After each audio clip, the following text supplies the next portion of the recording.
Sir ये अग्रवाला भी लिखते हैं कुछ लोग, ये सिर्फ ईस्ट दिल्ली वाले लिखते हैं या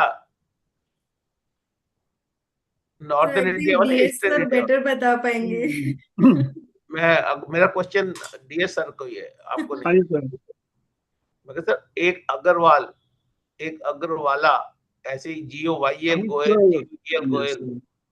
अग्रवाल कई तरह से लिखा जा रहा है सर, वो AGGARWAL भी लिखते हैं, अग्रवाल भी लिखते हैं, AGRA भी लिखते हैं, AGAR भी तो लिखते सारे हैं। अग्रवाल ही ना, वो तो हाँ ठीक है। yes. न्यूमरोलॉजी के हिसाब से आपने आगे Sir, we are live on YouTube. We are. So, just to interrupt you all, we can start with, we have live on YouTube channel. Okay, so we will start with our session. A very, very good evening to everyone. And today we stand on day 3 of our GST litigation course. And to start with, I would like to invite CA Rishi Khator sir, Vice President Views Exchange, to please make a welcome address to the session. Over to you, Rishi sir.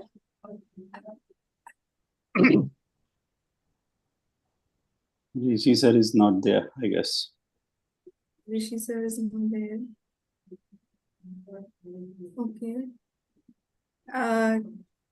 Well, I'll just coordinate with him once.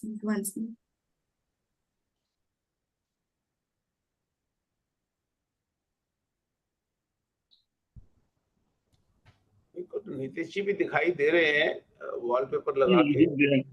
ऋषि देव। हाँ sir, sir muted हैं आप। Nitish ji sir आप mute हैं। ऋषि जी है क्या?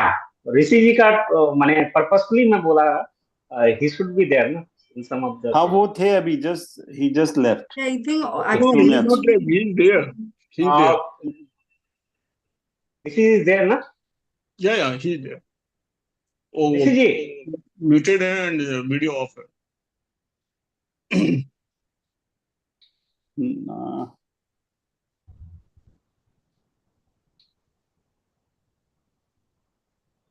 नहीं है, ऋषि sir नहीं है। आई गेस नितेश सर आप, हर्षिता जी ये नितेश सर को इंट्रोड्यूस कर दीजिए। जी okay, no problem. I think Rishi sir will not be able to connect for some technical reasons. I would like to invite CA Nitesh Morji, President Views Exchange Study Circle, to please make a welcome address to the session. Over to you, sir. Yeah, thank you, Harshita, Manu Rishi ji. We have the chairman of the session, DS Agrawal ji. Thank you, DS Agrawal ji, and very eminent speaker from New Delhi. I would say that he has the एक सागर है knowledge का. So such a person, dynamic person, Ashok Batra ji, welcome you to this third day of the session, this GST course.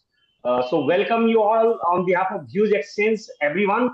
Today we have Ashok Batra ji who will be taking us with his vast knowledge as far as GST is concerned. So why this course we had organized after 7 years of GST, we thought that we must have some this type of course so that the members in practice, they get the vast knowledge about how we can deal with the litigation issues as far as GST is concerned. So I'm sure that the 11 experts and 10 chairmen, 21 experts are there to guide us with all the GST issues, and we will immensely benefited with all the sessions. These sessions are also being live streamed at the YouTube channel of Views Exchange, so you can watch anytime thereafter. So we are also getting so many queries where we can watch. So I'm just the YouTube channel is Views Exchange. You can go there. You can watch all the sessions of this GST course apart from other sessions also. So even for the physical programs, we had uploaded the recording sessions. So with this, thank you everyone. I would now request the Vice President. I had some another assignment, I should say. So Rishi ji was supposed to give the welcome address, but in between I came and in between, because of the technical reason, he was not there. So, Rishi ji, kindly address. So, Nitesh ji, so welcome you to be there in between by the time my technical matter was resolved. So, Honorable Speaker, Sri Ashok Patra ji, Chairman Sri B.S. Agarwal ji, a very welcome to you, a very happy evening to all of you. And we have participants, 200 of them have enrolled actually, and many of them have joined now from all over India. And I believe this initiative by CA Nitesh, President of Views Exchange, has brought in a lot of benefits to, in fact, from my own office, a lot of people have joined this litigation, GST litigation course.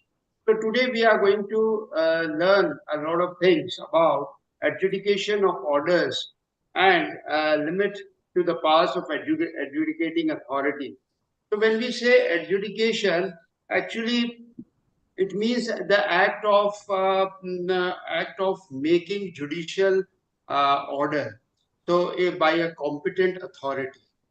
And when we speak about IGST and CGST Act, so there are several sections where which raises issues which require application of judicial mind. It relates to section 73, 74, 76, 77, and it relates to ITC, it relates to taxes, short paid, underpaid, ITC availed, utilized, unutilized, tax collected at source. And I'm sure the Honorable Speaker will touch upon all these things and bring about tremendous clarity on these contentious issues. And the IGST and CGST Act also have defined monetary limits of passing the orders by superintendent, by ACDC, by joint commissioner or additional commissioner, which also I am sure with the help of the speaker we will get to understand and get clarity on all these things. And I congratulate also Views Exchange, of which I am a part, for bringing about such a beneficial litigation GST course and getting the best of the best speakers from across India. Best of the best speakers from across India. Those who have missed out the first two sessions can watch the YouTube channel of Views Exchange. And my request to all the participants here, more than 70 now, not to miss any sessions. Take out time between 4 to 6 every day from now onward. Today is the third day, and we are going to see exciting 7 more days. And with this, I hand over to C. Harshita A. Jain for taking onward the proceeding of this today's session. Thank you. Thank you so much, Nitesh ji. Thank you so much, Rishi sir. And now I would like to invite my co-coordinator, CA Manrishi Verma, to please share a brief profile on our chairman, sir, CA DS Agarwal. Thank you, Harshita. So, CA DS Agarwal is a practicing chartered accountant and has over 32 years of experience in the field of audit and taxation. He is also a fellow member of Institute of Company Secretaries and as well as DISA qualified. He is an impaneled faculty of Institute of Chartered Accountant of India and was a special invitee to the GST and Indirect Tax Committee of the ICIC for the year 2019 and 20. In 2016, he was appointed as convener of the West Bengal Study Group on Indirect Tax formed by ICI to work closely on various issues related to GST. As a convener of the group, he has contributed in preparation of background material on GST, FAQ and MCQ on GST, revised technical guide on annual return and GST audit, and guidance note on accounting treatment on GST. He was also invited as faculty member for providing GST training to senior officers of the Commercial Department of West Bengal. He was president of DTPA in 2022-23, and at present he is the chairman of GST and Indirect Tax Committee. This year he has been appointed as chairman of GST Representation Committee. He has contributed extensively to various professional journals on matters related to service tax and GST, and he has addressed seminar, conference, workshop, study circle meetings on the subject of GST and service tax at various forms. Thank you, dear sir, to join us this Views Exchange program. Over to Harshita, who continues. Thank you, Manrishi sir. Now I have this opportunity to please introduce our learned speaker, CA Ashok Batra sir. We welcome you, sir. And I would like to read out a small little profile on about his multifaceted personality. Ashok Batra sir is a graduate from the eminent Sri Ram College of Commerce. Subsequently, he qualified his chartered accountancy examination in 1981 and became a law graduate in 2009. Presently, he is a senior partner in Messrs. A.K. Batra and Associates, a leading chartered accountancy firm of Northern India, which he established in 1982. He has an outstanding academic record and a wealth of professional experience of more than 4 decades in diverse areas such as accounting, auditing, tax planning, consultancy, and litigation. In fact, during the service tax regime, he was one of the most sought-after professionals for different service tax matters involving substantial financial stakes. Thereafter, consequent upon implementation of GST, his name and fame spread leaps and bounds in the professional circles, and he became a very well-known GST professional right from the initial days of implementation of the law. Besides, he is still managing his pending service tax cases of his clients. By taking advantage of his professional services, several stellar organizations, both in public and private sectors, are benefiting in many respects, such as tax compliance, representation before various statutory authorities, up to GST appellate tribunal level. Writing articles and books has been Sir's another feature ever since 2004. Following GST books are still presently available in the market, like GST Law and Procedure, the 7th edition, and GST Ready Reckoner, that of the 8th edition. Earlier, he has also had the distinction of writing quite a few widely acclaimed books on Delhi VAT and service tax for more than 12 years. His books and articles are considered worthwhile due to use of lucid language and inclusion of substantial number of examples. Sir has effectively addressed more than 2,000 seminars, webinars, and conferences on indirect taxes organized by professional institutes like Institute of Chartered Accountants of India, Institute of Company Secretaries of India, Chamber of Commerce, trade associations, National Academy of Customs, Indirect Taxes and Narcotics throughout India. He had also been a faculty of Certificate Course on Indirect Taxes of ICAI at all leading centers. Furthermore, he has been invited to deliver Union Budget Talk on indirect taxes by many study circles, branches, and regional councils of ICAI, as well as by leading chambers of commerce, online portals like Tax India Online, and industry and media channels. He was a special invitee to the GST and Indirect Taxes Committee of the ICAI for several years in succession. Finally, he has the distinction to be the chair of Indirect Taxes Committee of PhD Chamber of Commerce and Industry for presidential year 2023-24. Sir, we are very, very obliged to have you here, and we would like to listen as much as possible from you. Over to you, sir. Thanks, Harshita, for this nice introduction. At the outset, I would like to thank View Exchange, CA Study Circle, and all the office bearers, including Nitesh ji, Verma ji, Rishi ji, and of course, now respected chairman, Shri D.S. Agarwal ji. After taking permission from my chairman, I am going to address this session today. Sure, sir. The topic given to me is adjudication of orders and limit to power of adjudicating authority. What is the meaning of the term adjudication? Mr. Verma has explained in his own manner. But I personally feel if you are practicing on income tax side, then you are aware of the term assessment. I don't think in income tax the word adjudication has been used in any of the sections. Assessment means making a judgment. When you file your return of income, the assessing officer serves you a notice. And once he serves you a notice, he asks for certain questions. You reply to them. And on the basis of the reply received from you, he makes a judgment of your income. And when he serves you a notice, he is only having your financial statements along with computation of income. So therefore, assessment term was being used in income tax and VAT law But if you look at the dictionary meaning of adjudication, which is the topic of the day, then adjudication means resolving a dispute, least in legal term. Why it is so? Because unlike income tax, here the inquiry or investigation will start by various authorities, anti-evasion, DGI and all that. Once that investigation starts, they ask for a lot of information. Are you registered? Are you complying with the information? This is GST 3B, this is your final account. You submit all the document.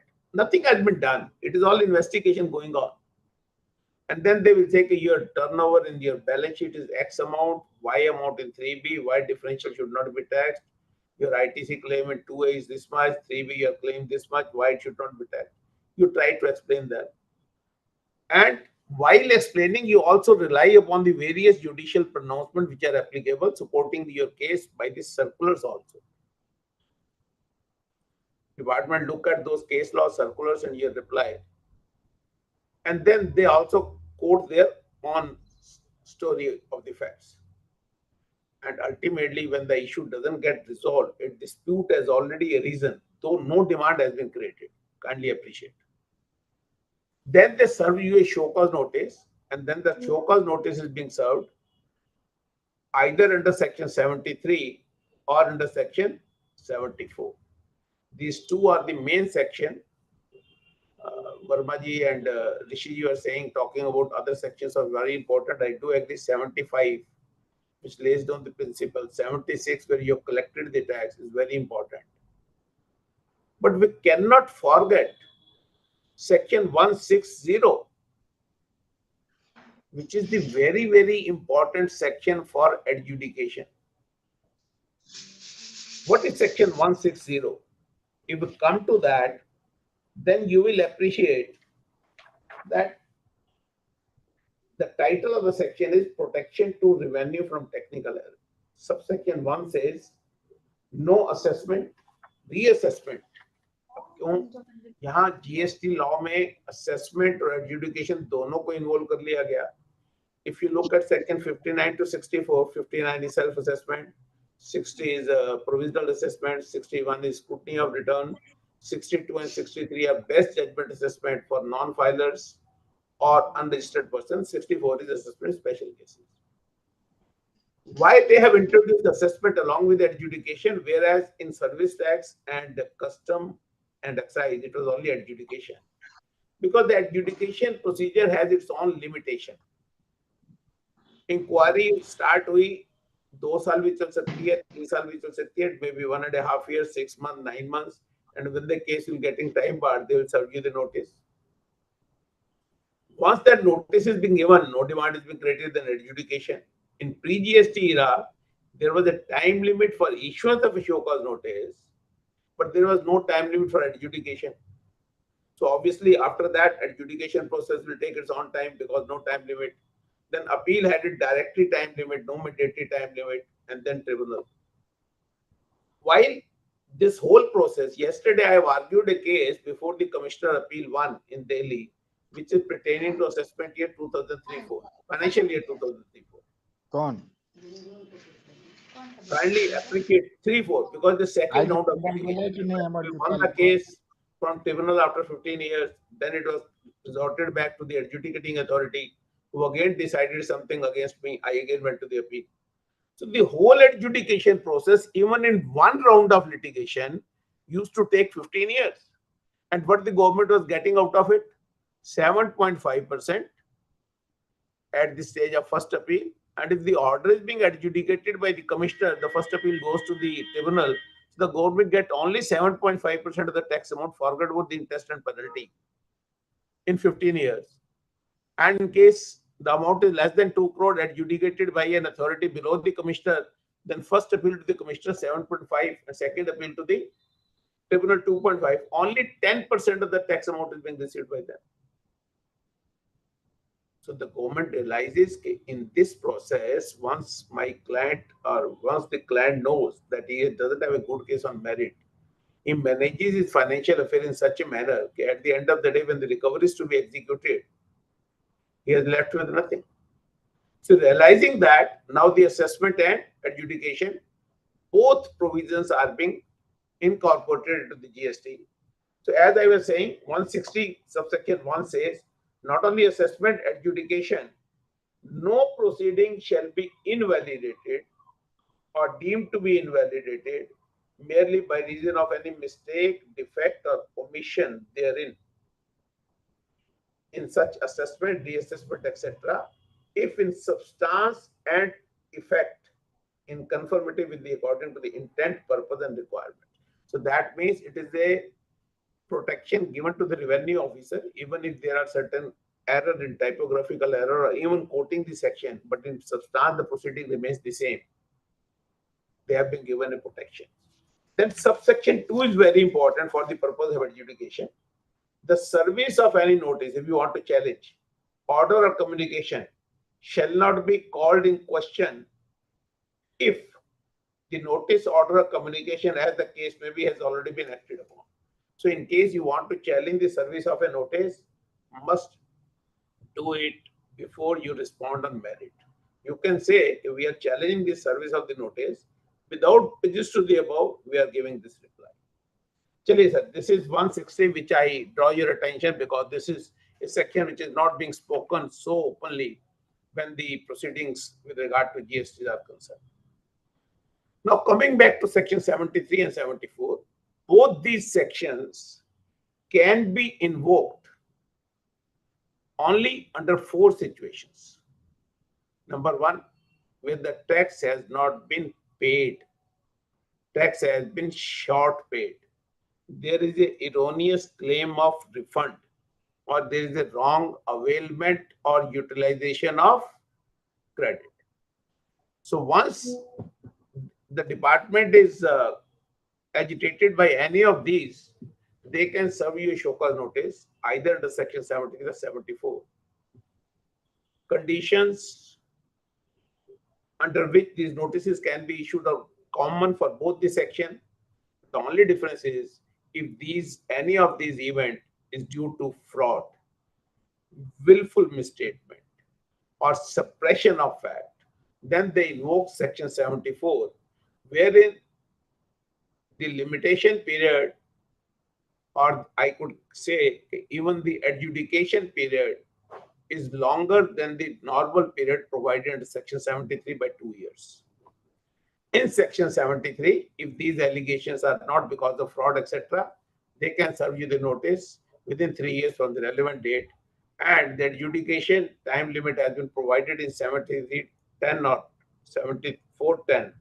And they say, so far as 73 is concerned, the show cause notice must be served 3 months prior to the date of adjudication, and in the case of 74, 6 months prior to the date of adjudication. Am I clear? If you want to raise any question in between also, you're most welcome. Otherwise, I'll keep on speaking, and then last 20 minutes we can leave it for the question answer session. Now, the term adjudication has also been defined, as I told you, in dictionary only. The most important thing which we need to understand is that these 2 sections are sacrosanct and the basis of litigation. Adjudicating authority has to decide the show cause notice issued under either of the section. Now, what is adjudicating authority? If you look at the earlier law, even commissioner was the adjudicating authority, and that was the reason in earlier regime, that is services and excise, first appeal against the order of the commissioner adjudication used to go to the tribunal. Now, because commissioner is not an adjudicating authority in GST, so the first appeal will always go to the commissioner appeal, irrespective of the amount involved in the litigation. It may be 100 crore, 1000 crore, or 2000 crore. It has to be adjudicated by an authority lower than the rank of commissioner, and first appeal will go to the commissioner appeal only under section 107. Second appeal will lie to the tribunal. Realizing that in the past the government has not been able to safeguard the interest of revenue. As I told you, adjudication process used to take decades. Now, looking to the fact, they have fixed up the time limit for adjudication under section 7310 and 7410, and show cause notice limit is linked with the limit prescribed under 710. So first of all, they have tried to curtail the period which will be used for the purpose of adjudication. पहले 5 साल में show cause notice issue करना होता था, adjudication used to take another 3, 4, 5 years.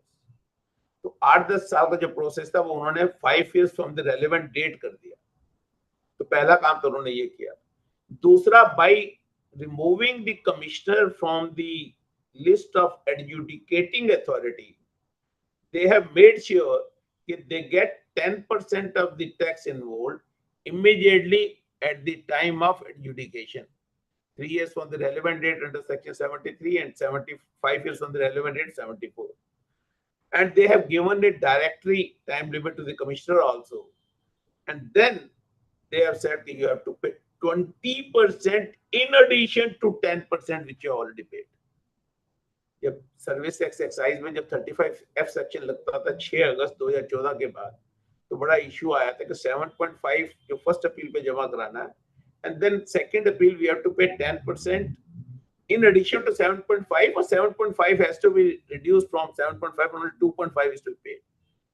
The Honorable High Court said no, it is 2.5. Now, realizing their mistake and realizing this was the judgment, now they have made it explicitly clear. And what is that clarity? You have to pay 20% of the disputed tax plus 100% of the admitted tax when you go for the second appeal. So this is really important to understand. इतना जबरदस्त damage किया trade subject to limit of 50 crore rupees under each act, इतना जबरदस्त damage किया उन्होंने, और मजे की बात है इंडस्ट्री ने कहीं शोर भी नहीं बचाया. Perhaps that may be one of the reason कि ट्रिब्यूनल अभी कॉन्स्टिट्यूट नहीं हुआ, उनको दर्द फील नहीं हो रही, क्योंकि जिस आदमी ने कमिश्नर अपील के सामने फाइल कर दी वो एडजुडिकेट नहीं हो रहे. And when they have to pay 20%, now you will be giving 30% of the tax before you are being heard by tribunal. And we all know in indirect taxes, adjudicating authority and commissioner appeal, they are only a proceeding for record purposes. By and large, 90% cases are being decided against the client. So therefore, this is one of the damaging things. Now, friends, 73 and 74 are similar sections. So I'll go to section 73 and then we'll come to the practical aspect and the legal issues involved there. If you look at 73, then I'll read the section and then I'll come to the procedure. Subsection 1 says that you have to serve the notice for the recovery of demand, tax, interest, etc., which I have already spoken. Then subsection 2, I am going in a summarily manner, not reading the full section itself. It prescribes the time limit that it has to be issued 3 months prior to the time limit prescribed for adjudication under subsection 10. Then subsection 3 says that wherever you have to issue a subsequent show cause notice, where the facts, etc. is the same, allegations are the same, then rather than issuing a detailed show cause notice, you can merely issue a statement and that will substitute the show cause notice to save the time, effort, and stationery of the department. Subsection 4 says it is deemed to have been served.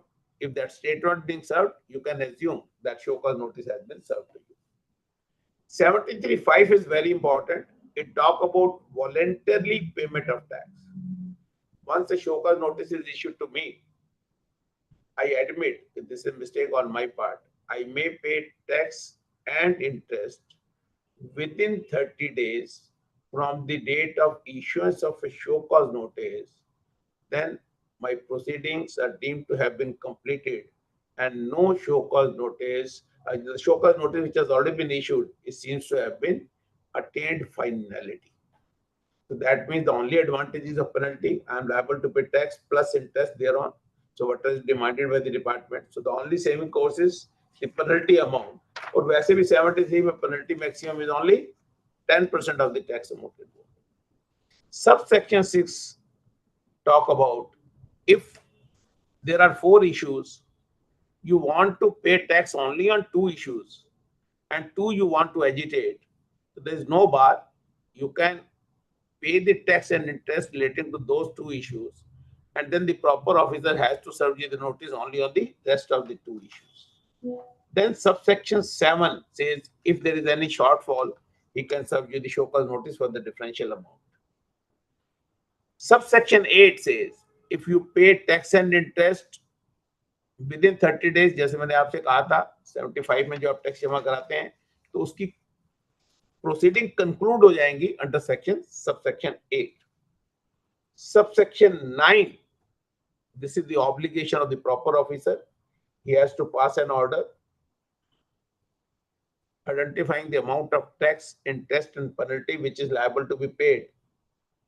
And this penalty is 10% of the tax or 10,000 rupees, whichever is higher. So that means the minimum penalty is 10,000 rupees, irrespective of the tax amount. 10% of the tax or rupees 10,000, whichever is higher.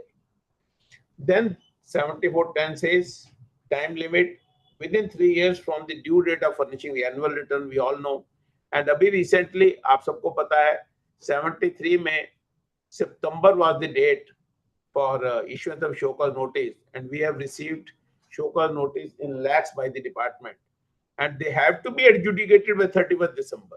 If it could have been the rest by law, the time would have been taken by the authorities as well as by the client. But now, because the time limit has been prescribed, so it has got both the aspects. First, within 3 months, in case you have to adjudicate lakhs of notices, injustice is likely to be included. You may not get proper opportunity to explain the case. He will say, I have no time. I have to adjudicate by 31st December, 1 or 2 hearing may be given. In spite of the fact, the law provides for 3+3 adjournment in the hearing process. Subsection 11 is important, and unfortunately, it is not being understood in the proper sense. Therefore, the matters are going litigated on this issue. It says no penalty shall be levied, whereas 10 says he can impose penalty 10% of the tax or 10,000, whichever is more. But then this subsection is applicable only in 2 situations where penalty is mandatory. There is no question of may. Otherwise, we all understand there are 3 kinds of demands in fiscal matters. First is demand of tax, another is demand of interest, and finally it is demand of penalty. If the tax is payable, you have to pay the tax. You may not be able to recover it. Harshad Mehta ka bada popular case hai. 10,000 crore demand is being created, but ultimately it has to be written off, but demand has to be created.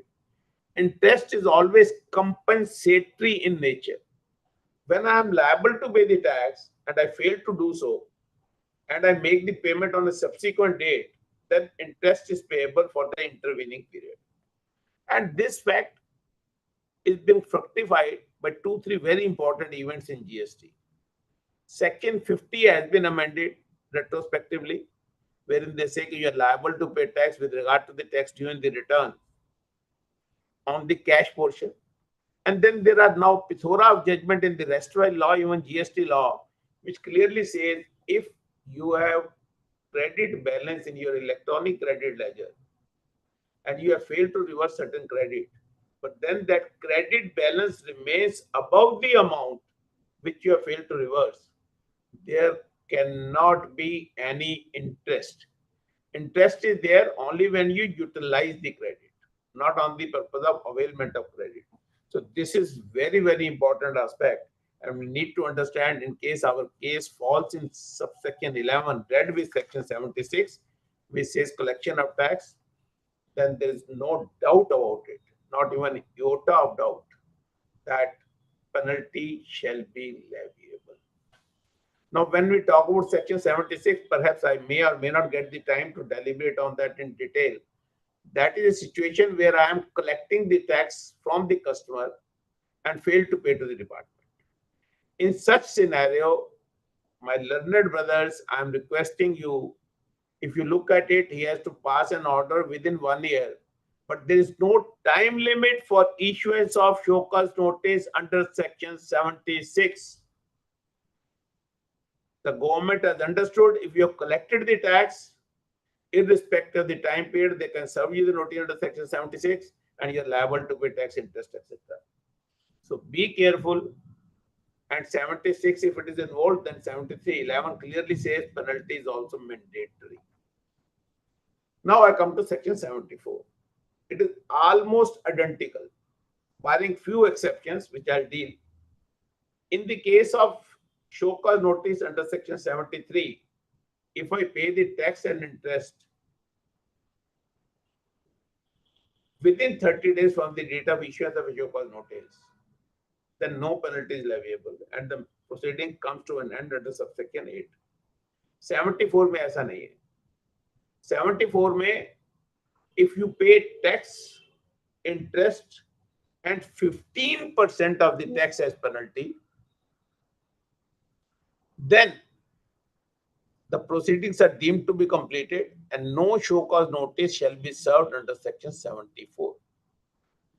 Situation 2, kindly appreciate, if I pay tax plus interest plus 25% of tax, जो पहले 15 थी show cause notice से पहले, अब 25% of the tax as penalty within 30 days from the date of issuance of a show cause notice, the proceeding will come to an end under subsection 8 of 74. Then comes third situation where the adjudicating authority has passed an order and you pay the tax plus interest plus 50%, 50% of the tax as penalty, the proceeding will come to an end. So my dear friends, this is the difference between 73 and 74. Barring that, the basic difference I have already explained it to you. So I would not like to deal in that scenario. Now we'll come to section 75.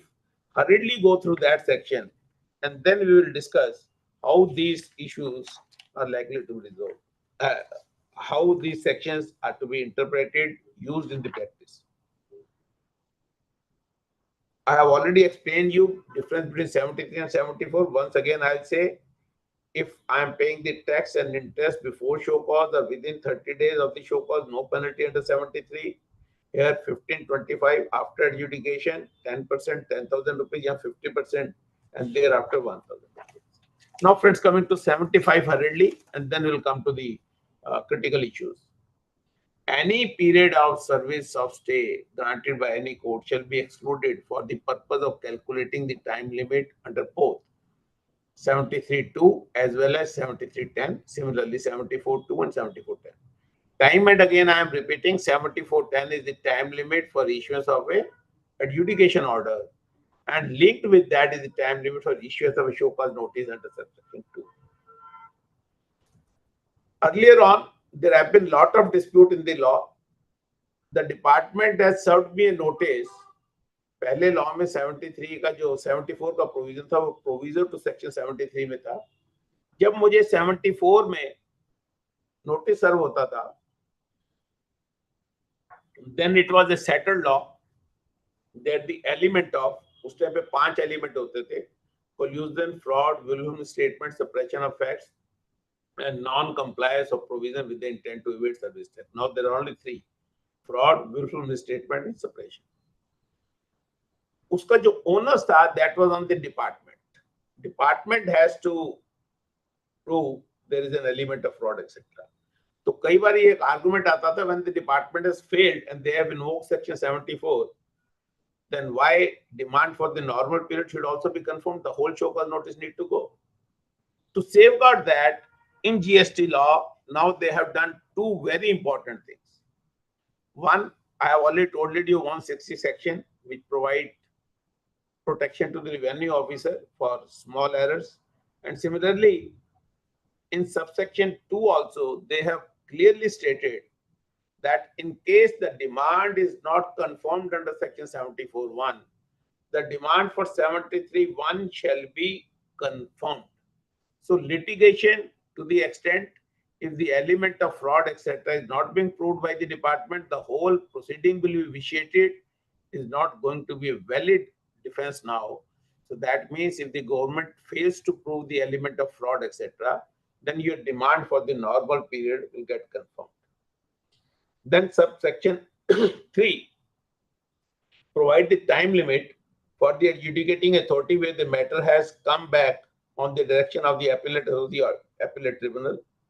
Subsection 4 very clearly says opportunity of hearing shall be granted where a request has been made in writing. That's a different principle. If you look at the various High Court pronouncements, then they say there cannot be a violation of principle of natural justice. Even if the law does not provide for asking for the personal hearing, you must provide him the personal hearing opportunity to explain his case wherever the matter is likely to be decided against him. But then a specific provision has been made guiding their proper officer. If you look at section 75, in fact, this is being enacted either to cover the deficiencies of the existing system or guiding their proper officers how they should behave in this manner. Then comes subsection 5, which says the proper officer on sufficient cause shown can give you adjournment, but then that adjournment cannot be given more than 3, and that request has to be in writing, and you have to prove if there is a sufficient cause for not appearing on that particular date. इसको हम detail में बाद में explain करेंगे. Then subsection 6. Now look at the quality of the proper officer. The government himself is not sure about that. So they are making out a specific provision. The proper officer in his order shall set out the relevant facts and the basis of the decision. वो बता रहे हैं भैया हम law में लिख रहे हैं कि आपने जो ऑर्डर पास करना है उसके प्रॉपर फैक्ट्स और डिसीजन बताएं. Subsection 7 is very important. They say there cannot be a confirmation of demand more than the amount which has been specified in show cause notice. Subsection 8 says that in case the tax is being reduced, the demand of interest will automatically get reduced. Subsection 9 says interest is automatic even if it has not been stated in the show cause notice. There have been a lot of litigation on this issue also. So they have very clearly provided even if the demand of interest is not proposed in the show cause notice, this interest will be leviable. Then subsection 11 talk about the exclusion of period where the similar matter is pending before the authority and the time taken by the superior authority. Subsection 12 is very, very important. It says self-assessed tax. There is no need for show cause notice.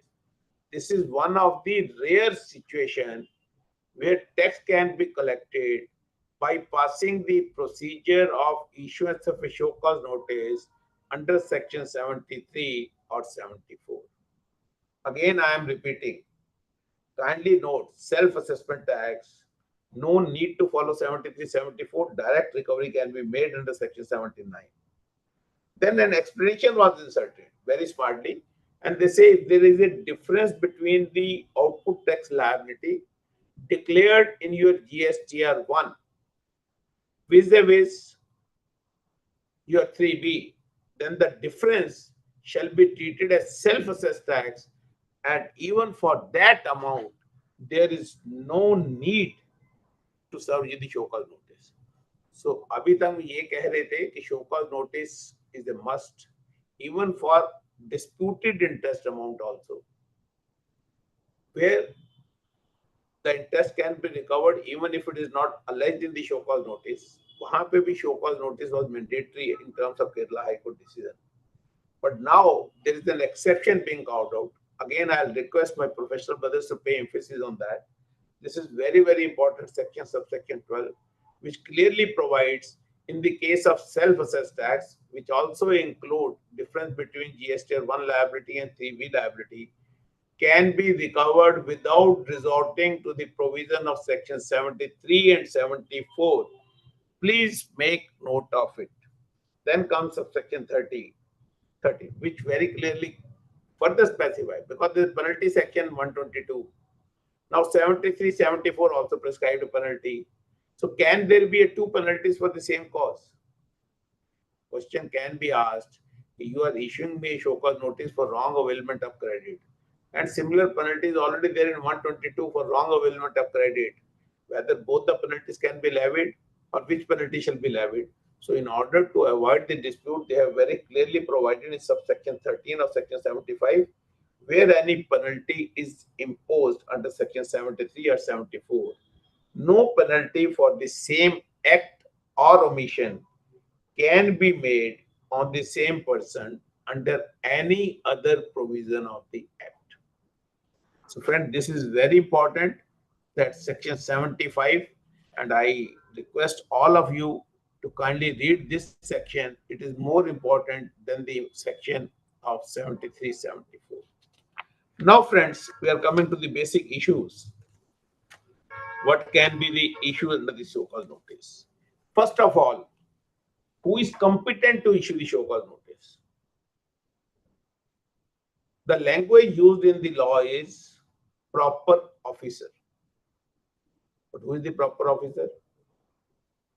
For the purpose of section 73 and 74. So far as CGST is concerned, kindly make note of circular number 3/3/2017, dated 5th July 2017, which clearly provides for that for the purpose of section 74, it is the assistant commissioner or deputy commissioner. But for the purpose of section 73, nothing has been stated. So that means even the authority below the rank of assistant commissioner, of course, subject to the pecuniary limits provided in another circular which I'll be dealing. तो ये show cause notice 74 में अगर assistant commissioner deputy commissioner की rank के नीचे के officer ने issue किया है, then that itself is against the direction of the government without proper jurisdiction, liable to be quashed on this limited ground. Similarly, when we talk about the pecuniary limits, so that is, I would like to draw your attention to circular number 31/05/2018, dated 9th February 2018, wherein up to 20 lakh, the power has been given to the superintendent, of course, only for 73. 74 has to be issued by AC or DC. Then between 20 lakh and not exceeding 2 crore, it is AC or DC. And more than 2 crore, it is the additional or joint commissioner. I have already stated, once again I am repeating, commissioner is not the adjudicating authority as defined in sections 2, so far as GST law is concerned. So all the adjudication has to be done by an authority below the rank of commissioner. All appeals, irrespective of the amount, it may be 5 crore, 500 crore, will go to commissioner appeal first, where you have to pay 10% of the tax amount as a mandatory pay deposit. And then second appeal, you have to pay admitted tax plus 20%. Similarly, commissioner, admitted tax plus 10%. So this is with regard to the issuance of loan.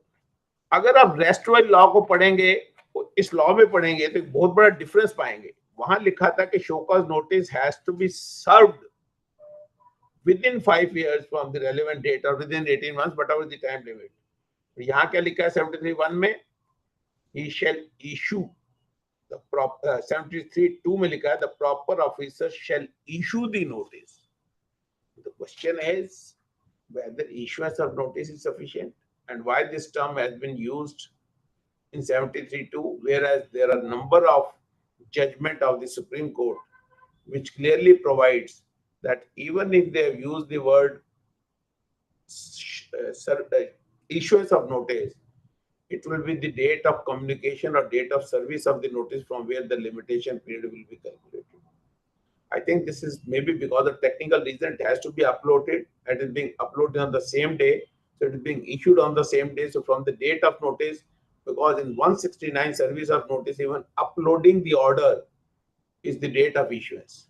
So in any case, if they fail to upload the order or communicate with you through email, then we can say it is the service of notice. But in GST law, as compared to other fiscal law, where the term service is being used, they have used the word issuance. Now, when they serve you the show cause notice, there is a list of relied upon document. What is relied upon document? मैंने भी आपको explain किया था कि when they serve you a show cause notice, then there is a lot of investigation. You file so many documents in the process of inquiry, investigation, ledger account, bank statement, etc. agreements, communication with the client, notices received from other authorities, etc. So what they say, once you are given these much of document, but whatever documents the department intend to rely, they attach them, and that becomes part of RUD. So they become part of the RUD. For example, the statement recording jury investigation is not being given it to you, but it certainly becomes part of the show cause notice and part of the relied upon documents. So all relied upon documents need to be properly checked, thoroughly examined, and in the absence of RUD, there are judicial guidance available which very clearly provides for that unless otherwise the RUD is not being given, it is deemed it is not being served, because in the law the word was served. So therefore, the limitation will start only from the date of service of the RUD. If you want, you can certainly ask for the return of the non-relied upon documents. Those statements on which the department intend to rely, they have to give you as a part of RUD. And in case any statement, any document is being given in any language other than English, and you want to get it translated in English, you can also request them. In the earlier law, they were not supposed to charge any fees. I think I have not checked it, but in GST also, there may be similar provisions. Now, this show cause notice, what are the reasons, what are the situations when the show cause notice can be issued? First is scrutiny of return. जैसे मैंने आपसे कहा, there is section 61 which deal with the scrutiny of returns.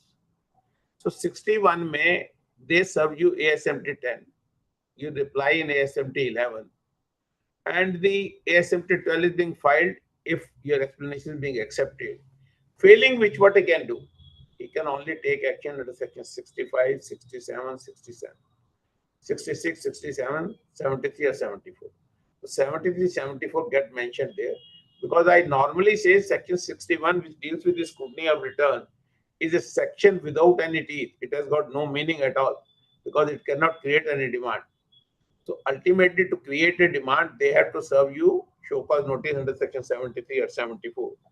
Similarly, when you are being subject to audit under section 65 or 66, 65 is departmental audit, 66 is special audit, and on the basis of that, they issue you audit para, and you don't agree with certain contention, then again they will issue you a show cause notice. Similarly, anti-evasion or preventive action, show cause notice can be issued. Then comes DGGI, investigation by the DGGI. The only difference between DGGI and other authorities is that DGGI has pan-India jurisdiction. Please make note of it. कई बार मुझे ये question बहुत बार पूछा जाता है, sir Bombay से notice आया है, do I need to reply? Here I want to discuss with you, dear professional brothers, kindly appreciate. When I am doing a business, I am receiving supplies of goods and services from various suppliers, maybe hundreds in numbers, who had got their jurisdiction with another 100 and plus proper officer. Similarly, when I am supplying my goods, making outward supply of goods and services, my customer may be in hundreds and their jurisdictional officers may be in hundreds.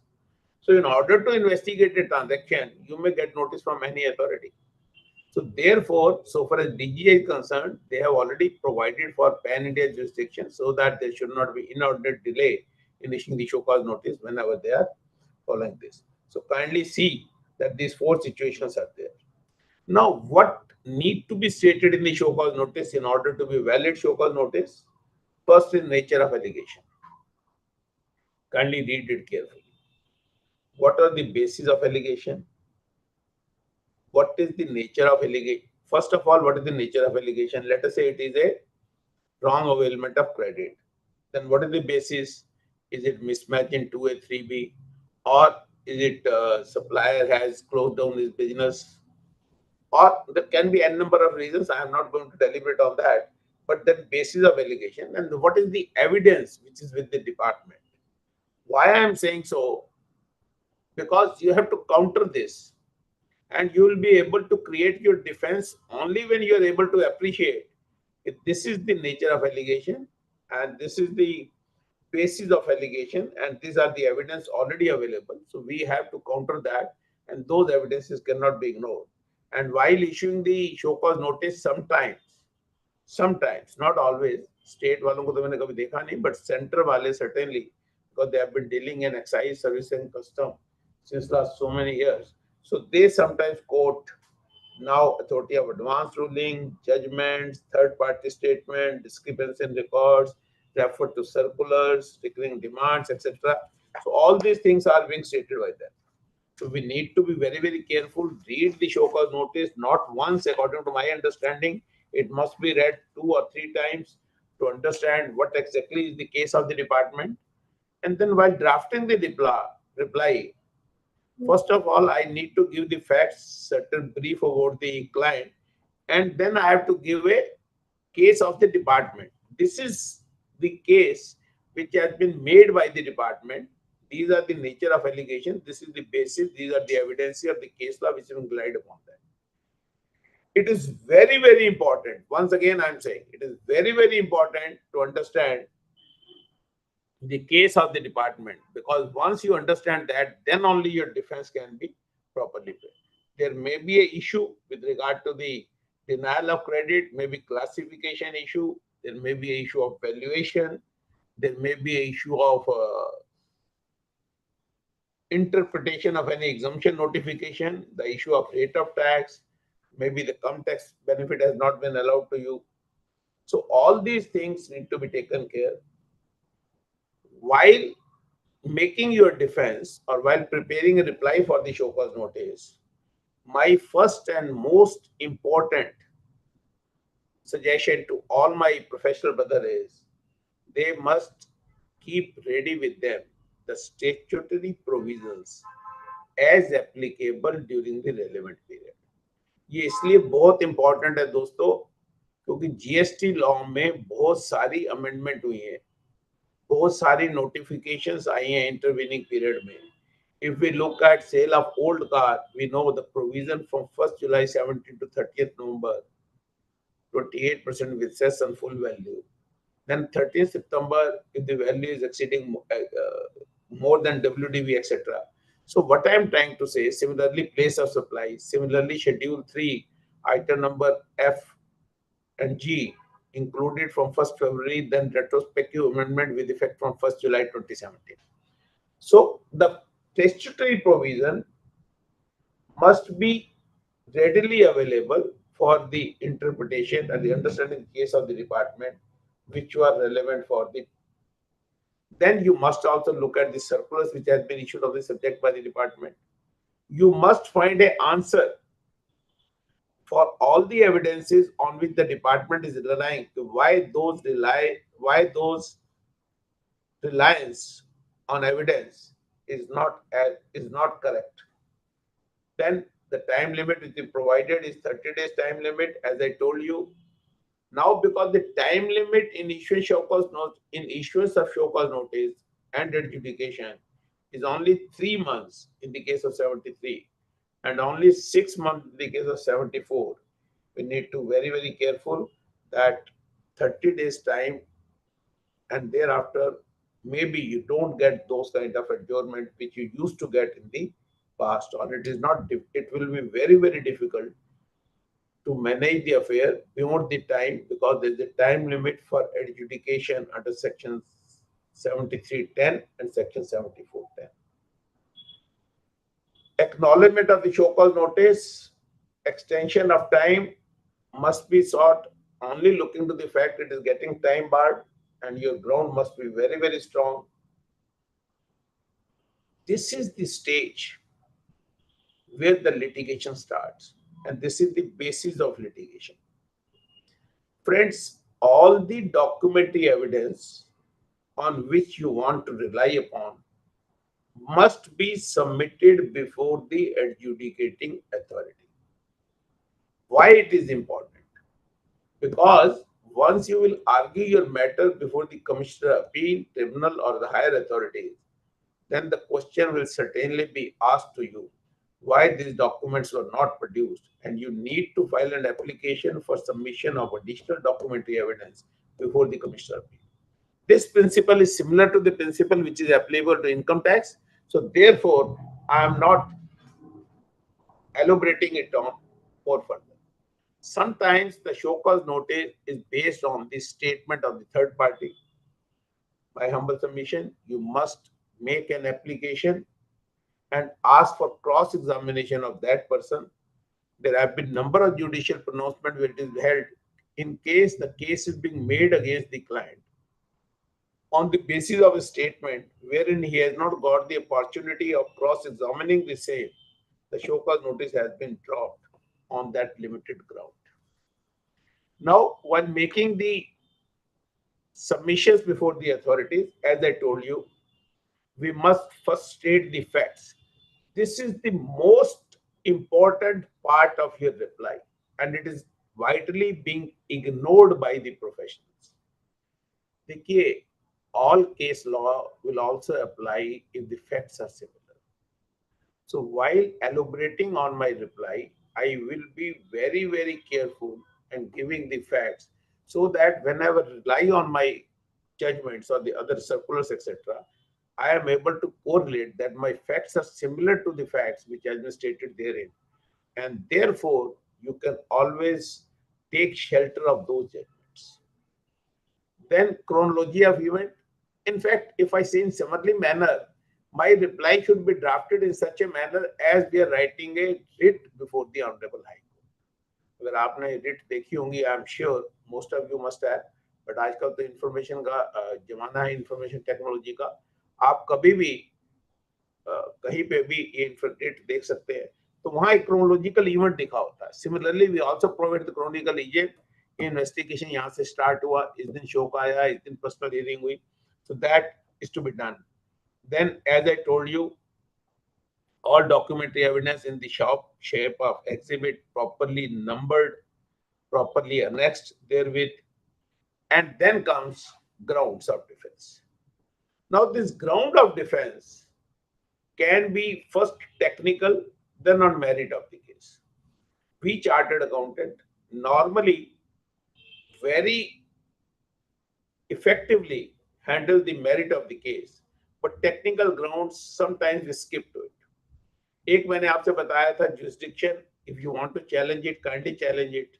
अभी हमने कल एक show cause Delhi का reply किया, वहां पे एक veto ने, रादर असिस्टेंट वेटो ने 13 करोड़ रुपए की डिमांड का शो कॉज दे दिया. So we are challenging it on the pecuniary limit, otherwise jurisdiction also. People want to ask me the questions, or should I complete? I'll take another 20 minutes and then we can take the question answer session. So the organizers. Sir, you please proceed. We will take question last. Right. So I was coming on how to draft the reply. So technical objection. For example, when there is a show cause notice, then they have to serve me the pre-show cause notice consultation DRC 018. Have they served it? Now there are 2 High Court judgments which says on that limited ground the show cause notice has to go. But then we should not forget that with effect from 15th January, 15th October 2020, the word may was replaced in shall. पहले था कि he shall issue the show cause notice. Now the term is may. Some of the officers think once it is may, I have not issued. Then what is the fault which has been committed by me? I am at liberty because the word may is written. My reply to those proper officer is, if that being so, and this reply was, this pre-show cause notice consultation was not to be issued, then why this provision was not deleted in terms of Rule 142? Once they are making an amendment in the rule, so they could have omitted that rule itself if it is not required. Then why it is still on the statute book in terms of rule and they say may? So that simply means wherever the situation demands, it is a high demand case or complexity of the issues are concerned. Wherever the issue is settled, it is against me, according to the department, they may not serve me. But in most of the situations, this is an opportunity wherein the litigation can come to an end at this stage itself, and there is no need for all adjudication and appellate procedure. This is a very important procedure being left. So my humble request to all my professional brothers, even if the word may is there, you must say that pre-show cause notice consultation has not been given. Then he has to serve me summary of demand in DRC 07. My question is to all my professional brothers, that summary of demand is only summary of the demand proposed in the show cause notice. DRC 01 or summary of demand cannot substitute show cause notice. And there are now pronouncement of the High Court, which have very clearly stated that issuance of show cause notice by the proper officer is a must, and issuance of summary of demand in DRC 01 is not a substitute for the issuance of show cause notice. You can challenge jurisdiction also. If any other limitation period, if you feel the notice has been served under 74, where there's no element of fraud, willful statement or suppression, meaning thereby they have taken all the information from my books of accounts. Everything has been recorded in my books of accounts, which I have already reported to the income tax authorities. And on that basis, the show cause notice is being served. Where is the question of fraud, willful statement or suppression? And sometimes wherever the demand, because initially when I'm doing a business, my business is on the lower side and then it picks up. So obviously the demand for first 3 years when it is confirmed and subsequent 2 years is being dropped because of the same reason, then it can be a huge saving. And it is not only huge saving of tax. Kindly appreciate when the tax is being saved, equivalent amount of interest and penalty is also being saved. Chaliye, sir. Then comes reply on the merit. Obviously, whatever allegations are there, whether it is regard to the utilization of credit, output tax liability, classification, taxability, exemption notification, exemption is being denied. So I have to look at all those things. But again, I am cautioning you, for the sake of repetition, I am repeating, kindly see that notification which is relevant during the period is to be considered. Sometimes this notification have been amended. For example, rate notification or exemption notification, we all know with regard to goods, it is 1/2017 and 2/2017. With regard to services, it is 11/2017 and 12. How many times it has been amended? And the exemption under reverse charge mechanism, if I am liable to pay tax, I am not liable to be registered. From which date it has come? So kindly understand the importance. Whatever is the law prevalent during the period in dispute is the only law we are concerned with. We are not concerned with the other. When we want to say there was a bona fide belief in the case of penalty and extended period both, then we must look at the date of the judgment also. Sometimes we rely on the judgment, there was a confusion in the law. When the show cause was there, उस period में तो कोई judgment थी नहीं, where was the confusion? और उस period में अगर वो जजमेंट ने क्लैरिफाई कर दिया था सुप्रीम कोर्ट ने, तो पुराने वाले का कंफ्यूजन अब क्या करेगा? So kindly see to this aspect very clearly. Now comes adjudication proceeding. Whether adjudicating authority is a semi-judicial authority, certainly yes, it has been held. I will only quote a couple of Supreme Court judgment. Orient Paper Mills, Supreme Court, 2 ELT 1345, National Tobacco Company Limited, 2 ELT J416, Supreme Court. Now comes opportunity of hearing. This is very important, particularly in the rest-wise law, and even in this law, when the period between the show cause notice and adjudication is very limited. You are asking me to provide a lot of information, and I have asked for the personal hearing. You are giving me a hearing on 9th of October, 10th of October, 11th of October. Will it be satisfy the canon of law if there is a proper hearing given to me? Because 3 adjournments, so he is giving me 9th, 10th and 11th October. So practically, the case is getting time bound on 31st December. So there are a lot of time available with him, but he is giving you 3 adjournment in one go. There are a number of case law available on this subject, which says it has to be effective hearing. जिस दिन आप मुझे एक hearing दे रहे हैं और next hearing अगर आप देना चाहते हैं तो मुझे उसमें 5 दिन का 4 दिन का टाइम दीजिए. It is not hearing only for the sake. And Abhi, recently, I'm forgetting the name of the case. Only 10 days down the line, there is a judgment wherein the same principle has been further argued in GST law itself. और GST law से पहले की अगर आपने judgement देखनी है तो you can refer to Gulapalli Nageshwar Rao, AIR 1958, Supreme Court 308. Then you can refer to Bhagwati Iron and Steel Private Limited, 113 ELT 678 is a tribunal judgment. Similarly, multiple dates के ऊपर Bindal Sponge Limited versus Union of India, 2015 122 ELT 657 tribunal. Similarly, afloat. So there are number of guidance available. So effective hearing means effective hearing. क्योंकि topic में ये भी था कि what are the responsibilities of the adjudicating authority. So this is the responsibility of the adjudicating authority. I'll come and summarize that in a summarily manner, but whatever my rights, that is the obligation of my proper officer. Then fair and reasonable hearing is to be given as can an officer serve a corrigendum, and then what is the limitation period, how to be corrected. So corrigendum first of all has to be before the adjudication, obviously, but then not beyond the time of limitation which has been prescribed for the original authority.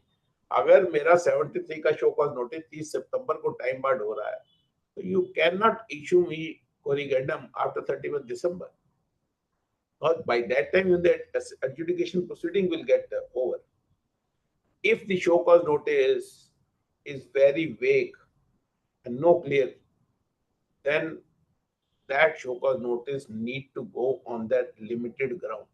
अभी परसों एक show cause notice में जिसको मैंने judgement कल पढ़ी, I think, I don't remember the name of High Court, they have imposed a cost of 2 lakh rupees on the commissioner, on the proper officer, sorry. And that has to be recorded from his salary because it was again a vague show cause notice. In one of the cases where there has been contempt of court, similar kind of cost has been imposed on the authority. So far as show cause notice is concerned, then non-supply of RUD is never being treated as a service of show cause notice. If those show cause notice or reliable documents are not being given within the time limit, you must take this ground that this show cause notice is time barred purely on that limited issues. Then while you are all learned people and all that, but still I'd like to suggest you certain things. When you are appearing for the authority, kindly prepare your synopsis for the sake of argument. If you forget to give any submission, file additional submission. If the original submission was filed subsequently earlier stage and subsequently certain case law has come, so this is another opportunity when you are appearing. Kindly take down those judgments which has come for the intervening period. You can certainly rely upon that. In summarily manner, I will say, please do check the date of issue of show cause notice. Do check the date of communication of the show cause notice to ensure whether it is within the period of time, and it has to be in writing. There is no provision in law which says that you can serve the show cause notice verbally. Check all the relied upon documents which are there, which you must see. Ask for the return of non-relied document, and wherever the statements have been given, otherwise in English, ask for the English translation. When you are replying, kindly do address each allegation leveled in the show cause notice. Do provide all evidence. We chartered accountants are very good in pleading. Even our interpretation is sometimes better than other professionals. But where we are lacking is the lacking of evidence. We do the pleading, but we don't provide the evidence. Law of Evidence Act, one need to refer, one must learn, and we all know third-party evidence is more important than the internal evidence. We also know the governmental authorities or the authorities, their certificates or their evidences are more important.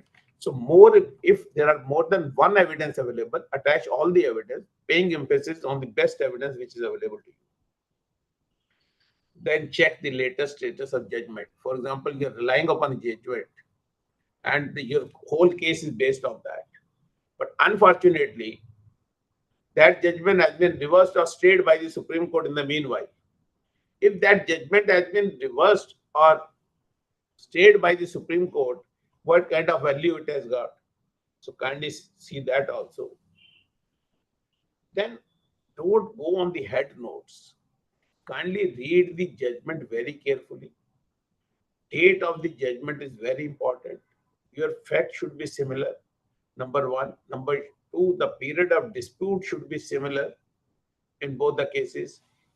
And then, first of all, when we look at the judgments now we have seen Supreme Court has also followed that procedure. They first give you the facts, then they give you the argument of the appellant, then argument of the defendant, and then their analysis of the situation. And now Supreme Court is doing it in very categorical manner. So obviously we have to only look at the ratio. And if some judgment is against me and certain important aspect which are relevant to my case has not been dealt in that judgment, we can say this judgment is inquirium, not applicable because these additional fact has not been. Then please, another point, don't forget to make your paper book and appeal with proper index and proper page numbering. Provide all legible or typed document. I have seen sometimes the document is not readable, so there's no point in fetching that document. Further, these 2, 3, 4 important things which is not in relation to show cause notice but which are otherwise important, kindly take your authorization or वकालतनामा at the time of appearance. मैंने देखा कई बार वकालतनामा ना होने की वजह से hearing adjourn हो जाती है, which cost time, efforts, etc. Then maintain proper dress protocol. Then carry short synopsis. Do address each question which has been posed by the adjudicating authority. Speak firmly but slowly, not loud, and maintain proper decorum of the proceedings. And whatever order sheet you are signing, kindly read it before you sign it. And certain don't do these things, which in my humble opinion is very, very important to see. Don't address any correspondence by the name of the officer. Don't seek adjournment on flimsy ground. Don't use harsh or abusive language in the communication. Don't shout. And in order to impress your client, don't cross your limit and avoid cut, copy and paste. This is very, very important. ये हम रोज देखते हैं. आज भी मेरे यहाँ एक notification number 12 के ऊपर चल रहा था केस, उसमें एजुकेशन का पैरा किसी और केस से ले लिया गया. So what I am trying to say, all these things are very important. Now coming to the second part of the deliberation, which I'll take not much time, but 5-10 minutes, and thereafter I will open the session for question and answer session, because in my humble opinion, what is really important is the queries of the members must be satisfied. Now friends, I've been asked what is the power of the adjudicating authority.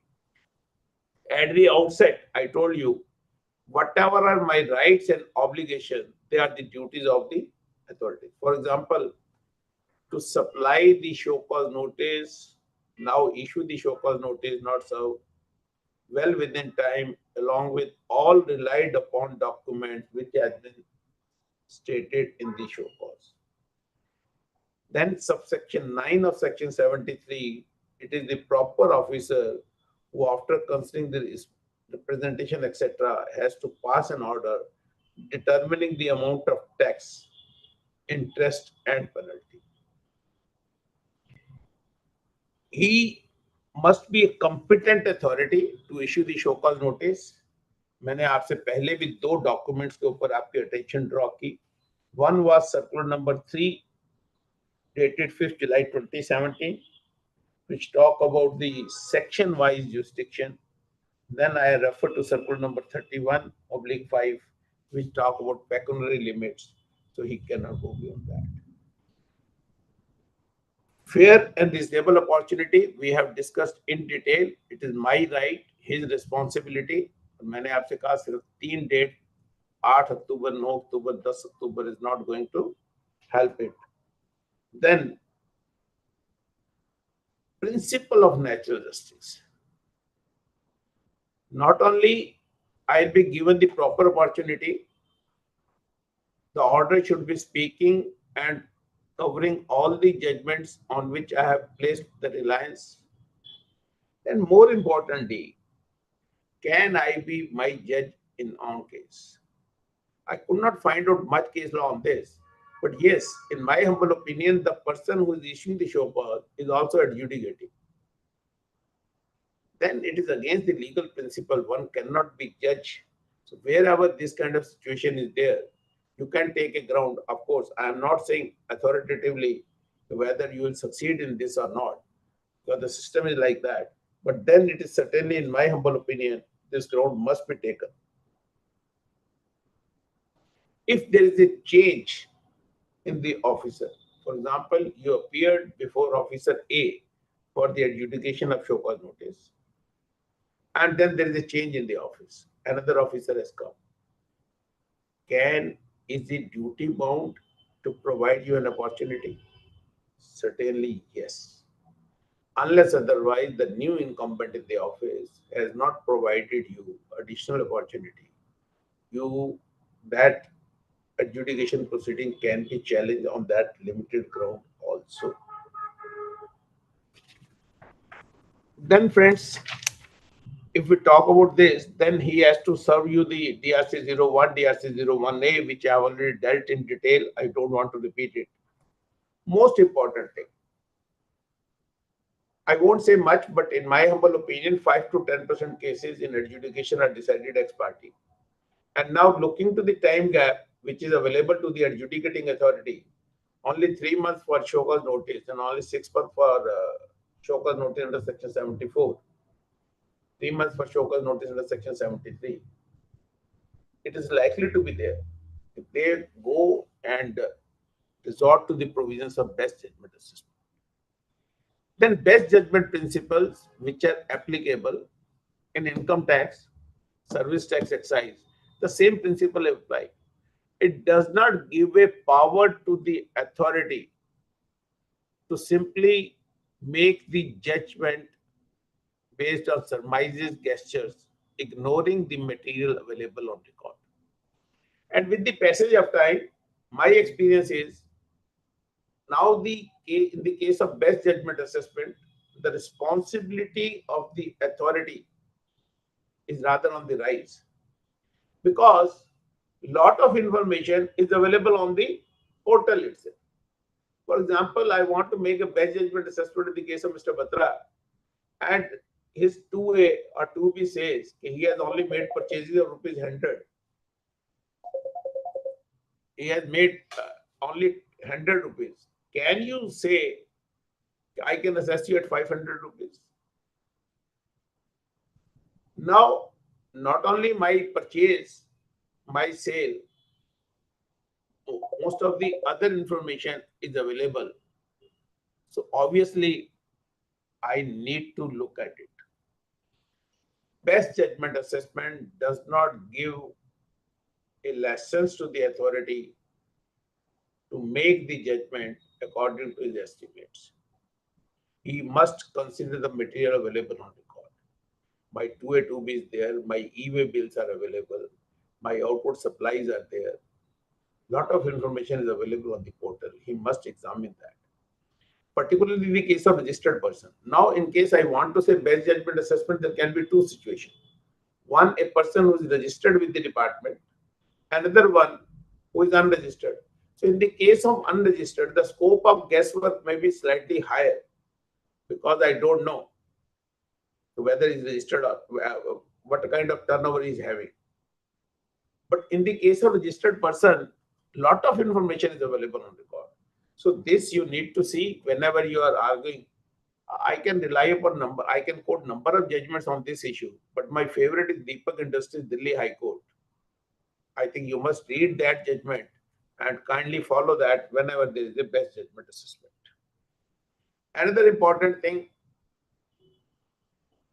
which is reiterated in section 75 also, though it is a settled principle earlier on, I am repeating for the sake of repetition that no adjudicating authority can go beyond of scope of allegation alleged in the show cause notice. No further allegation can be alleged. If the demand has been confirmed in one particular service, he need to prove it is there. Secondly, demand more than that proposed in the show cause notice can never be confirmed. Though this principle has already been dealt in section 75, but I am repeating because it is one of the issue wherein most of the time the adjudicating authority go beyond the allegations in the show cause notice just to prove the case, just to prove his case. In my humble opinion, that can also be seen. With this, I'm concluding my deliberation, although I am not dealing section 76. In summarily manner, I have dealt with that because it is already 33. And I think you people must get 20-25 minutes for your queries. Thank you, Bata Sahab, for your wonderful deliberation and taking us through various facets of education proceedings, starting from the meaning of education vis-a-vis assessment, who can be an educating authority, their powers in monetary terms to issue so-called notices, difference between issuance of SCNs and order under section 73 and 74 now and earlier, pre-deposit provisions now in GST and what was there earlier in excise and service tax and so on. You also told us about law of evidence, which as we chartered accountants should look into, how to read the judgment, how to prepare the paper book, and so on. Lots of advices. And thank you very much, sir. Your advices given today will help we all very much. Thank you very much. Harshita, can we have start the question and answer session now? Definitely, sir. Thank you so much to take all the questions. Thank you. Thank you to our chairperson, sir. Thank you, sir. Now, sir, can we move to question answers now? Please, please. Yeah. We have a couple of questions. First is there any arrest provisions when tax collected but could not be paid because of GST cancellation suo moto by the department retrospectively, and the tax due is less than 10 lakhs? If the tax due is less than 10 lakh, then there is no question of any arrest. There is arrest in section. Arrest provisions are under section 132 ABCD. One of the question is where I have collected the tax and failed to pay. But the monetary limit of 10 lakh, in my humble opinion, does not require the arrest. Does not empower the officer to arrest if the amount is only 10 lakh. This question has been answered. Moving on to the next one. Department has issued DRC 01 in November 2022 and it was not uploaded in the system. It was served physically.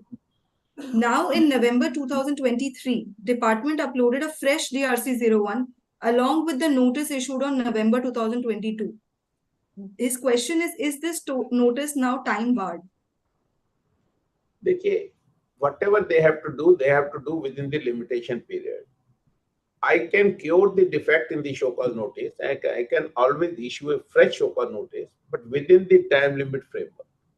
For example, you must have seen in the High Court also, they have very clearly stated a number of judgments, not one, and number of judgments, wherein they have very clearly stated because the show cause notice was vague, no specific allegation has been made. But we are not restricting the department not to issue a fresh show cause notice, giving all the allegations precisely and issuing the notice scientifically, but then that has to be within the framework of limitation. If some period goes out of the limitation period, certainly that period is gone. Moving on to the next question. if ASMT 12 order issued for financial year 2019-20 6 months ago, now can the tax officer again raise the demand for interest under section 73 for the same year? If an adjudication has been done in your favor, can't the department go in appeal? The question is, ASMT 10 you have satisfied to the satisfaction of your proper officer and he has issued the to safeguard the interest of revenue, because if those kind of situations are there, then kindly appreciate. If I had my uncle as a proper assessing officer and he does my assessment in 3.3, there is no remedy. Income tax, there is a 263, there is 154, there is 148, and then such is there.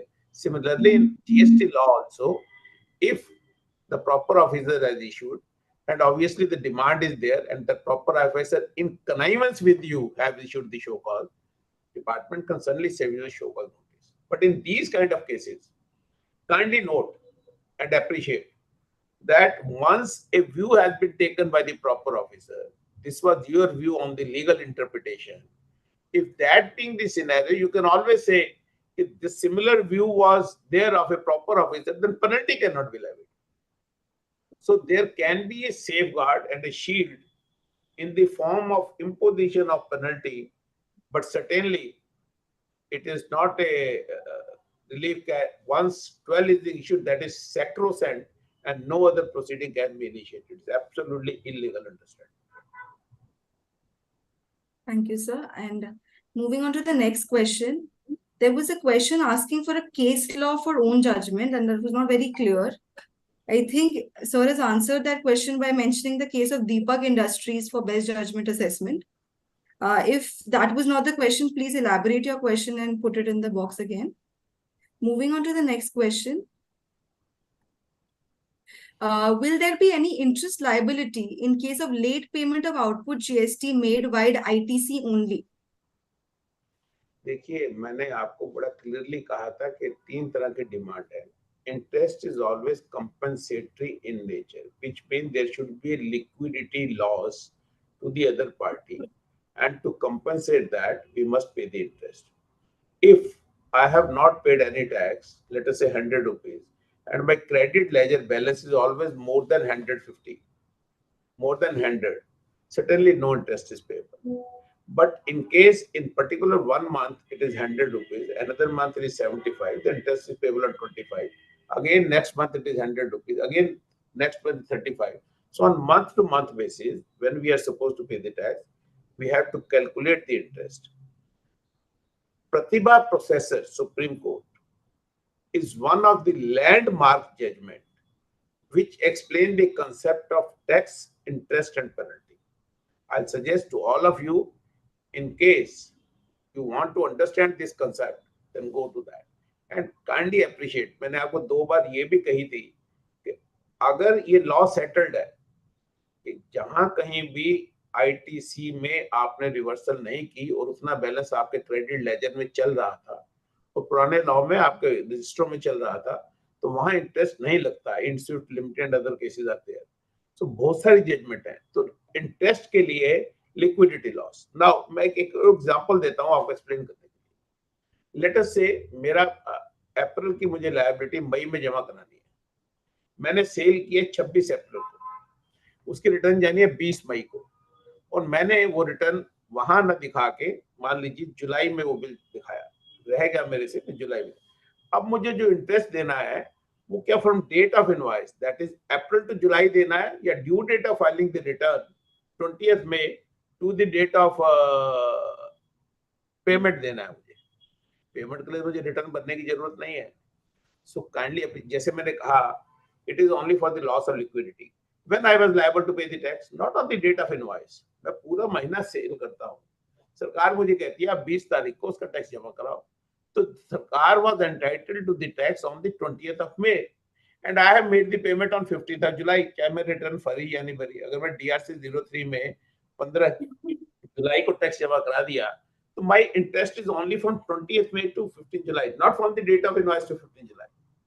तो interest के लिए मेरी humble suggestion है to all the professionals, we must look for the period when we are liable to pay the tax and when we have discharged the liability. and there is a loss of liquidity. If the balance could have been paid through credit and the credit balance was there, no tax.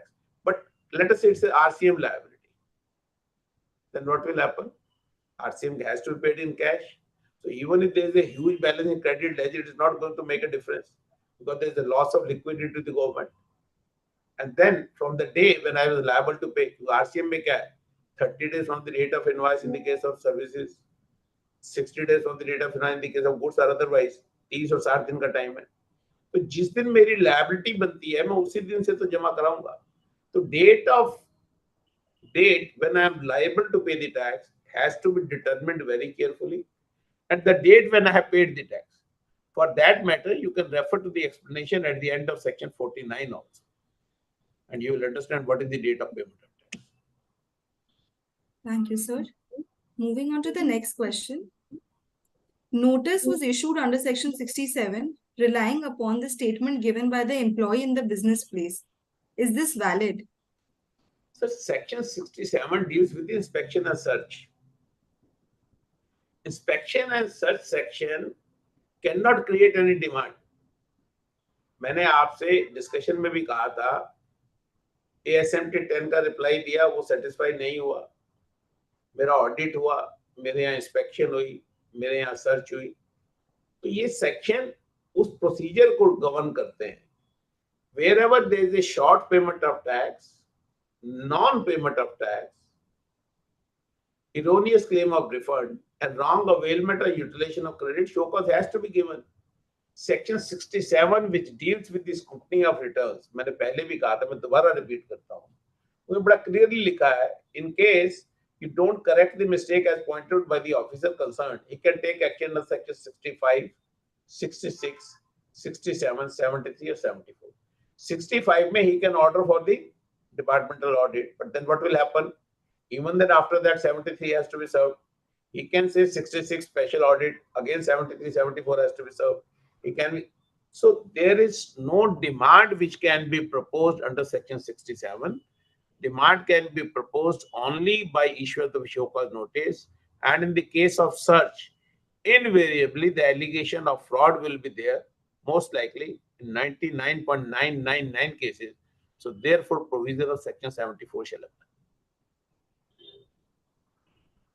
Thank you, sir. Next is whether show cause notice can have words that it can be modified or rectified pursuant to section 161.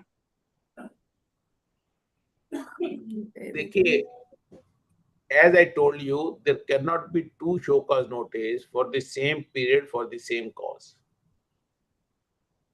All these show cause notice can be issued only within the statutory time period. There is no bar in rectifying the show cause notice. They may mention this section. Even then, we have seen lot of show cause notice where the corrigendum is being issued. So now whether the question is where that corrigendum which is being issued is well within the limit or not. But issuance of corrigendum is permissible because to error is human being.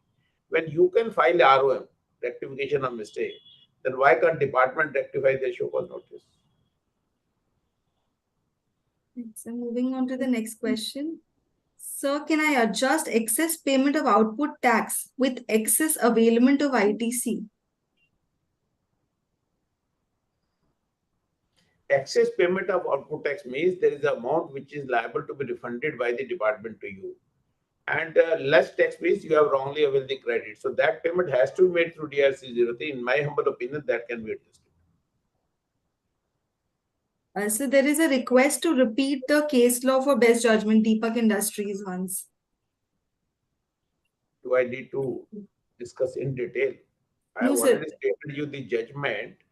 That judgment says that once you are assessing, then as a joint in the play, you can use your guesswork. You have to consider all the material which is available on the file. You cannot ignore that. So therefore, the language which is being used in that judgment, and it has quoted number of Supreme Court judgments, so therefore it is one of my favorites. So I am saying you must read it therefore to understand the beauty of that judgment. अगर उसको पढ़ना शुरू करेंगे तो अभी तो खैर time भी बहुत लिमिटेड है, तो वो नहीं मैं कर पाऊंगा. या we can have a special session on best judgment assessment, then we can deal with those case laws. Sorry, sir.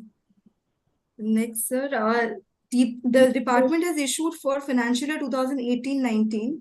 They have issued a notice for difference between 2A, 2B, and 3B. Assessee has all the purchase bills which is not uploaded by its supplier.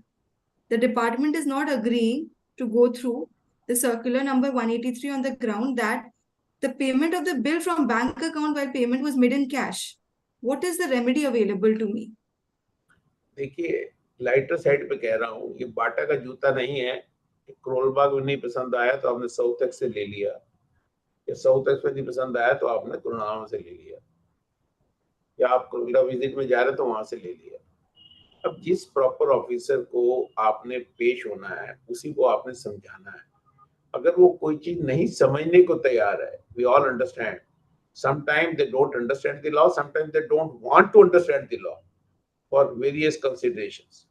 तो अगर उस आदमी ने मन ही बना लिया है कि मैंने नहीं सुनना है, तो उसमें मैं कुछ नहीं कर सकता हूँ।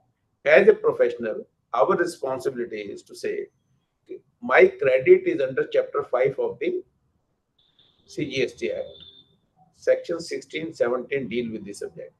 18 deal is special circumstances. 1920 is with regard to IST, etc. So I have satisfied all the conditions of section 16. It is the availment of question, not reversal. Reversal 17(1)(2 की तो बात ही नहीं कर रहे, वो कह रहा आपको eligible नहीं है. Then we have to look at the time period. For example, Rule 36(4), it came into effect on 9th October 2019. Therefore, from 17-18, if you are asking for this thing, or 18-19, is absolutely illegal. There is no question of 2A. Bharti case of Supreme Court very clearly provided that it is only a facilitation measure. Earlier law also, you have been calculating your tax liability, claiming the credit from your books of accounts. So now 2A was a facilitation measure which could not be operational. 1, 2, 3 could not be made operational in the initial stage. And even today, it has been dispensed with. Now they have come out 3B is a return. Now it is only 2B, only the credit is appearing. So depending upon the time framework, you can take the defense. You are already referring to Circular 183, which is a relevant circular, which again provides you, then certificate is there. If the demand is more than 5 lakh CA and all that. So in case you are satisfying the circular, then the law is very clear that so far as benevolent circulars are concerned, they are binding on the department, may not be binding on me. So you can say that this is a dictate given by the revenue and you are duty bound and I am satisfying the condition of circular. Still it doesn't agree, then we have no choice but to litigate. Thank you, sir. Now moving on to the next question. Can they ask for documents like sale and purchase register and RA bills and BOQ of works contractor in section 61 scrutiny? No, certainly it is scrutiny of return. He has to identify the mistake it is there. But believe me, this is a beneficial provision for the assessee, for the supplier. अगर आपसे कोई bona fide mistake हो गई है, तो naturally it's a time. Once you pay it, you are relieved the penalty. Penalty नहीं लगती. Interest आज तक का लगेगा. Show cause notice के issue होने का हमने इंतजार नहीं करना है. तो ये एक beneficial provision है. He cannot ask for it. But अगर नहीं होगा तो क्या होगा? जैसे मैं अभी कह रहा था कि he can take action under section 65, 66, 67, 73, 74. He will issue show cause notice. That means you are indulging to litigation. So in case, though he cannot ask for it legally, but in case you feel by submitting these documents, the matter can be resolved here itself. In my humble opinion, you must submit those documents in your own interest. Though legally he cannot ask for it, I am giving both the views. Legally he cannot ask for it, you can refuse. But in that case, there will certainly be litigation. But I'll suggest you to submit those documents in case there is a possibility that he will get convinced and issue you the ASF 10, because that will put a full stop to the litigation. Thank you, sir. Next question is, audit under section 65 is completed. The assessee deposited the tax and post that notice under section 73 was issued. Is it valid? 73 for what? Once the tax has been paid. 73(5) very clearly says if the tax and interest has been paid prior to the show cause notice, or even 30 days after the issuance of show cause notice, then this notice is illegal. It has to be dropped in terms of 73(8). So you can simply write a letter to them. Moving on to the next question. There is a situation where ITC as per GSTR 2A is higher, but ITC in table 8 of GSTR 9 is lower. The officer is accepting only amount as per table 8's GSTR 9. Is it correct? These are all reporting requirement. Table 8, 7, 6, 5 doesn't make a difference. So long as my claim of credit is correct, these procedural mistakes will not come in denying me the substantive benefit which is available to me otherwise. And it is a settled law, and so many judgments are available. You just mention in any software, maybe XCUS or maybe TMI, substantive benefit cannot be denied for lapse of procedural non-compliances. You will get number of case law. You can find out which case law suits the facts of the case and quote that. Moving on to the next question. The authorization was given by the proper officer to the authorized person to inspect, and he has not provided the physical copy before the inspection. Subsequently, after filing objections, the officer says to check at the portal. Was the officer right in performing his duty? In some time, though it is not an issue of adjudication, but so far as my memory goes, he can take permission on phone in special circumstances, and thereafter it can be formalized by issuance of instruction in writing. Sometimes it happens you are on inspection and then you find out certain material, particularly income tax, जहाँ सर्वे को search में convert कर दिया जाता है, तो वहाँ पहले वर्बल परमिशन आ जाती है, and then this document is being done. So in GST also that kind of provision is there, but that is only in specific situation. I don't recall those situations now. Kindly read that section carefully. Thank you, sir. There is one last question, sir. We'll be taking that just. Sir, after audit under section 65 is completed, a new matter which was taken up during audit came to the notice of the officer. And after that, he issued notice under section 73. Can we ignore it? No, certainly not. देखिए audit आप भी करते हैं as a chartered accountant. Can you guarantee कि जो आपने किताबों में audit किया वहाँ सारी transactions ठीक हैं? Because in case of voluminous transaction, you only take a sample, and at the end of the day, you also give a broader certificate, true and fair view, not true and correct view. True and fair, by and large, थोड़ी बहुत गलती रह भी गई है तो doesn't make a difference because principle of materiality is there. Similarly, the audit is not a certificate to you. Your everything has been checked, and no, if anything comes to their knowledge because of their intelligence, because of their artificial tool, because of the complaint filed against you with the documentary evidence available to the authorities, they can certainly take a call under 73 even if the audit has been done. The only thing is you can argue that once my audit was there, my facts were available to the record. Now the department cannot take further situation and impose penalty or extended period. So that can also be taken only in legitimized transactions. But if it is totally fake invoice or transaction outside the books of accounts, even that ground will not be available to you. So thank you, sir. That was the last question for today's session. So now I would like to make a vote of thanks. Thank you, sir. Thank you for joining us today. It was a very insightful session. We've had multiple takeaways. Your perspective and the elegance of explanation of everything. Definitely need to mention my deepest appreciation. Thank you so much, sir. And next, I would also like to thank CADS Agarwala, sir, our chairperson for the session, for his concluding remarks that help us sum up everything so well. Thank you for being a part of the session, sir. Thank you very much. And I would also like to thank CS Nitesh Moore, sir. He's the president of Fuse Exchange, and this GST litigation course is his brainchild, and his efforts have made it work so smoothly. And also Rishi Khator, sir, the vice president of Fuse Exchange CS Study Circle, for being connected with us and also joining us for the session today. And lastly, but I would like to thank everyone, all the entire audience, for being a part of the course. And do please keep yourself engaged with us. Today's day 3. We'll see you tomorrow for day 4. Thank you so much. Thank you. Thank you.